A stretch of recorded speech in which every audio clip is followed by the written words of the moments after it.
तथागत सम्यक संबुद्ध भगवान बुद्ध ਅਤੇ बाबा साहब ਨੂੰ नमन करते हुए आज इस पूर्णिमा पर्व पर उपस्थित उपासक उपासिकागण अति बच्चे बच्चियाँ आप सभी के लिए मंगल कामना करते हैं। आप सबका मंगल हो, कल्याण हो, सब सुखपूर्वक रहे। आज दी इस पुण्य का महत्व की है। पहला महत्व है आज दी पूर्णिमा के दिन देवदत्त द्वारा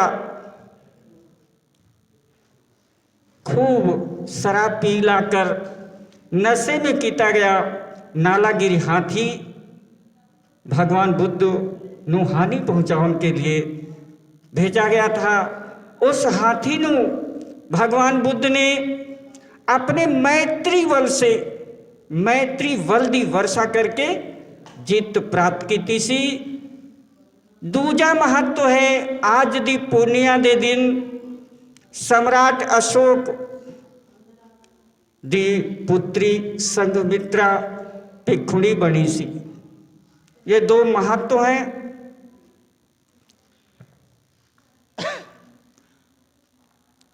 इन महत्वों के साथ ये भी जानना है ये पुण्य हमारे लिए ये त्यौहार बोधियां दे लिए बहुत ही महत्वपूर्ण है। इस दिन बोधिजन अष्टशील का पालन करते हैं, ध्यान साधना विपसना का अभ्यास करते हैं ताकि चित्त नू निर्मल किया जा सके। तो धर्मबंधुओं 20वीं सदी विच यानी 20वीं सदी विच हमारे विच युग पुरुष बोधिसत्व बाबा साहब भीमराव जी का आगमन होया। उस समय भारत विच जाति छुआछात गैर बराबरी नू बाबा साहब ने अपने बचपन तो लेके परिनिर्वाण तक खूब झेलिया। बाबा साहब ने इस कोड़ नू दूर करन लई जा समझिए कि इस कोड़ नू खत्म करन लई कोड़ तो मुक्ति पाउन लई संकल्प किया अते 1935 ईस्वी विच महाराष्ट्र दे ईवला नामक स्थान ते एक ऐतिहासिक ऐलान किया। क्या ऐलान किया? मैं हिंदू धर्म विच जन्म लिया। ये मेरे बस दी गल नहीं सी, पर मैं हिंदू धर्म विच मरांगा नहीं, ये मेरे बस विच है। इस ऐलान तो बाद बाबा साहब ने दुनिया के सारे धर्मां का अध्ययन किया। अध्ययन विचों बुद्ध धर्म का गौरवशाली इतिहास, भारत विच बुद्ध धर्म के पतन के कारण अते यहाँ के मूल निवासी बहुजन समाज के बुद्ध धर्म नाल संबंध यह मुढ़ली जानकारी प्राप्त की हासिल की। बाबा साहब इस सिट्टे ते पहुँचे, इस नतीजे ते पहुँचे कि बुद्ध धर्म की सुरजीती नाल ही इस छुआछूत कोढ़ जैसी बीमारी ਨੂੰ ਸਿਰਫ ਬੁੱਧ ਧੰਮ ਗ੍ਰਹਿਣ ਕਰਕੇ ਹੀ सदैव के लिए समाप्त किया जा सकता है। ਅਤੇ बाबा साहब ने कई लाख अनुयायियों ਦੇ ਨਾਲ ਬੁੱਧ ਧੰਮ ਗ੍ਰਹਿਣ ਕੀਤਾ ਅਤੇ ਭਾਰਤ ਦੇ ਮੂਲ ਨਿਵਾਸੀਆਂ ਨੂੰ ਬੁੱਧ ਧੰਮ ਦੇ ਕੇ ਗਏ ਹੈ। ਜੋ ਧੰਮ ਬੁੱਧ ਦਾ ਬਾਬਾ ਸਾਹਿਬ ਦੇ ਕੇ ਗਏ ਹੈ, ਉਸ ਧੰਮ ਵਿੱਚ ਸੀਲ ਸਦਾਚਾਰ ਨੂੰ ਮਹੱਤਵ ਦਿੱਤਾ ਗਿਆ ਹੈ। ਬੁੱਧ ਕਹਿੰਦੇ ਹਨ ਮਨੁੱਖ ਦੇ ਜੀਵਨ ਦਾ ਮੂਲ ਆਧਾਰ ਸੀਲ ਹੈ। ਸੀਲ ਦਾ ਮਤਲਬ ਸਦਾਚਾਰ, ਚੰਗੇ ਕੰਮ ਕਰਨਾ, ਬੁਰੇ ਕੰਮਾਂ ਤੋਂ ਦੂਰ ਰਹਿਣਾ। ਚੰਗਾ ਆਚਰਣ ਹੀ ਪਵਿੱਤਰ ਜੀਵਨ ਦੀ ਸ਼ੁਰੂਆਤ ਹੈ। ਤੋ ਧੰਮ ਵਿੱਚ ਪਦ ਵਿੱਚ ਬੁੱਧ ਧੰਮ ਦੀ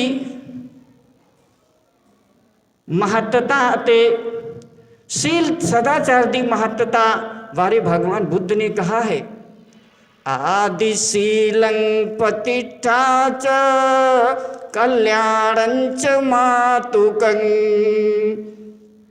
प्रमुख सब धम्मानं तस्मा शीलं विशोधये। बुद्ध कहते हैं सील ही मूल है, सील ही शुरुआत है, सील ही आखिरी पनाहगाह शरण है। सब अच्छाइयां दी माँ सील है, यानी सदाचार है। सील दी शरण सब तो पहला है, इसलिए अपने सील नू शुद्ध करो। दूसरी महत्ता बुद्ध ने कही है, बुद्ध कहते हैं न पुफ गंधो पटिवात में ती न चंदनं तगर मल्लिकावा सतंच गंधो पटिवात में ती सब दिशा सपुरुषो उपवाती।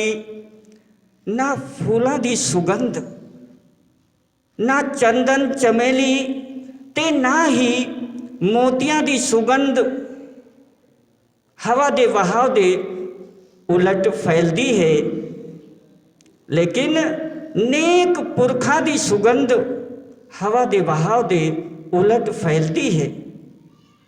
अर्थात चंगे आदमी दी प्रशंसा हर पासे हुंदी है।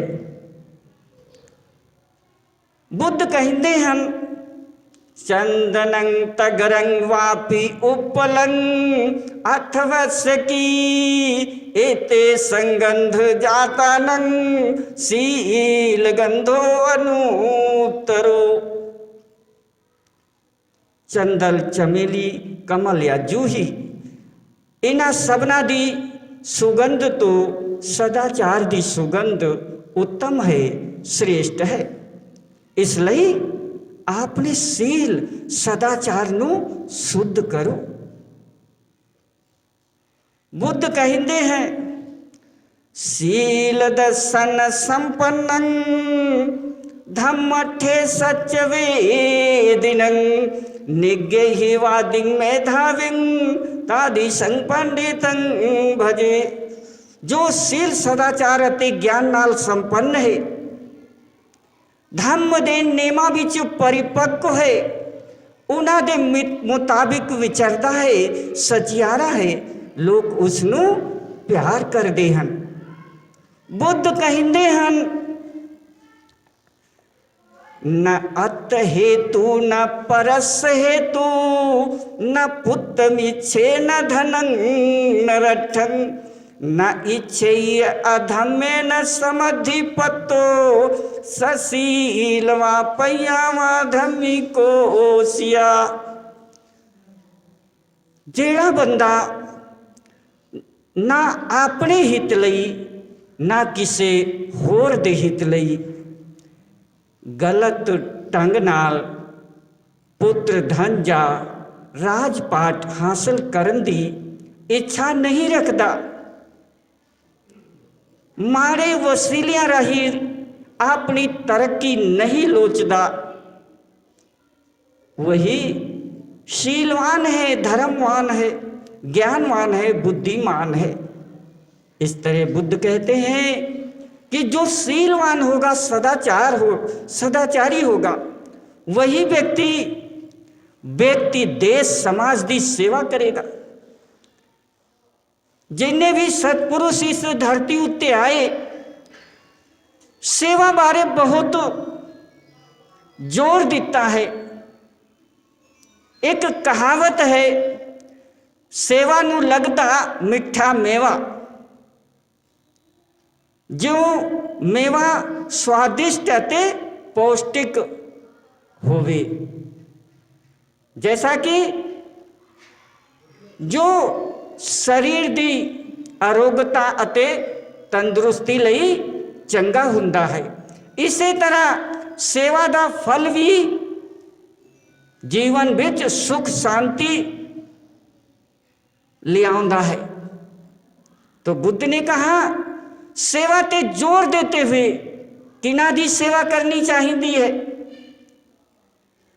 सुखा में तेयता लोके अथो पे तेयता सुखा, सुखा सामयता लोके अथो ब्रह्मायता सुखा। बुद्ध कहिंदे हन माता दी सेवा संसार विच सुखदायक है, पिता दी सेवा सुखदायक है। श्रमण ब्राह्मण दी सेवा सुखदायक है, लेकिन श्रमण ब्राह्मण कौन? जो चित्त दी निर्मलता दे राह पे चल रहा है, लोगों को भी ले जा रहा है, केवल कपड़े पहनने से नहीं। बुद्ध जब भ्रमण करने धम्म प्रचार ले जाते तो लोग उन्हां दी पूजा सुगंध तेल बत्ती नाल करते। आज भी चले जाइए तो मूल गंध कुटी, सुगंध कुटी हर जगह लिखा हुआ, उनकी कुटिया आगे ढेर लग जाता था। तो बुद्ध कहिंदे अरे उपासक उपासिकाओं, ये सच्ची पूजा मेरी नहीं है। मेरी सच्ची पूजा क्या है? जो गरीबां दी सेवा करता, मरीजां दी सेवा करता, लाचारियां दी सेवा करता, बीमारां दी सेवा करता, वो मेरी सेवा सच्ची सेवा करता है। अपाहिजा दी सेवा करता है, और जो अपने माँ बाप की सेवा करता है, अच्छे साधु संत की सेवा करता है। बुद्ध कहते हैं निधि नंग वा पवतानंग यंग पश्य वज्रदर्शिनंग निगेहवादिंग मेधाविंग तादि संग पंडितंग भजे तादि संग भज मानस से यो होती न पापियो। बुद्ध कहते हैं और किसकी सेवा करनी चाहिए है? बुद्ध कहते हैं जेड़ा जमीन विच दबे हुए खजाने नू दसण वांग तुहाडे दोषां वल इशारा करता है, तुहाडी कमियां कमजोरियां, तुहाडी बुराइयां वल इशारा करता है, तुहानू फटकारदा है। ऐसे दी सेवा संगत करनी चाहिए है जिस नाल तुहाडा भला होवेगा, बुरा नहीं होवेगा। और किनादी सभी सत्पुरुष किसकी सेवा करने कहे हैं? प्राणी मात्र दी सेवा करना सिखाया है। इस नाल क्या सभी भक्ति काल के सत्पुरुषों ने प्राणी मात्र दी सेवा करन नाल आवागमन तो मुक्त हो जाता है, अर्थात मुक्ति मिलती है, निर्वाण प्राप्त होता है। तो वही व्यक्ति सेवा करेगा जो शील सदाचारी होगा, बुद्धा ने बताए हुए राह पर चलेगा। सवीतियो विवज्जंतो सब्बरोगो विनश्वतु माते भवन्तोन्तरायो सुखी दीघायिको भव ते संग सच्चे न शीले न खंती मेतावले न च ते पित्वं अनुरक्षन्तु आरोग्ये न सुखे न च। सारे रोग, सारे झगड़े आप सभी के खत्म हो जान, सारे दुखड़े नष्ट हो जान, आप सुखी रहो, संपन्न रहो, आपका मंगल हो। सील, सच्चाई अते मैत्री बल ਤੁਹਾਡੀ ਰੱਖਿਆ करे, सुखी रहो, सुख शांति मिले। साधु साधु साधु।